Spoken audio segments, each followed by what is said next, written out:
Dental pain వల్ల చాలా misleading symptoms అనేవి ఉంటాయి. అలాంటి ఏంటి అంటే చిన్న డిస్కంఫర్ట్ నుంచి పెద్ద పెయిన్ వచ్చేంత వరకు చెకప్‌కి అనేది డెంటల్ క్లినిక్‌కి మీరు రారు. వచ్చిన వెంటనే నొప్పొచ్చేస్తుంది, త్వరగా ట్రీట్మెంట్ అయిపోవాలని కావాలని అంటారు. కానీ అట్లా ఎట్లా అవుతది? అంత నొప్పొచ్చిందంటే సివియర్‌గా ఇన్ఫెక్షన్ ఉందనే అర్థం. ట్రీట్మెంట్ ముందుగానే వచ్చి చెక్ చేపించుకుంటే చిన్న ఇబ్బంది ఉన్నప్పుడే వెంటనే ట్రీట్మెంట్ అనేది చేయటం అవుతది. అండ్ ఖర్చు కూడా తక్కువ అవుతది.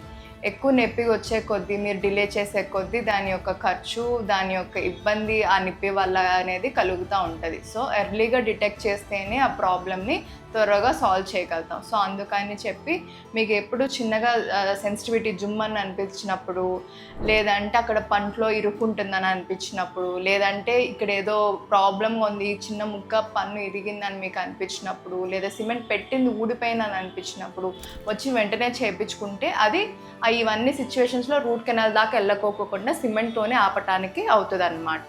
సో, అందుకని చెప్పి మీరు ఎప్పుడైతే మీకు ఆ ఇబ్బంది మీకు అనిపిస్తదో ఏషియన్ డెంటల్‌కి వచ్చి ఒకసారి చెక్ చేపించుకోండి. దాన్ని బట్టి ఎట్లాంటి ట్రీట్మెంట్ చేస్తే బెటర్‌గా అనిపిస్తదో అది చూసి చెప్తాం.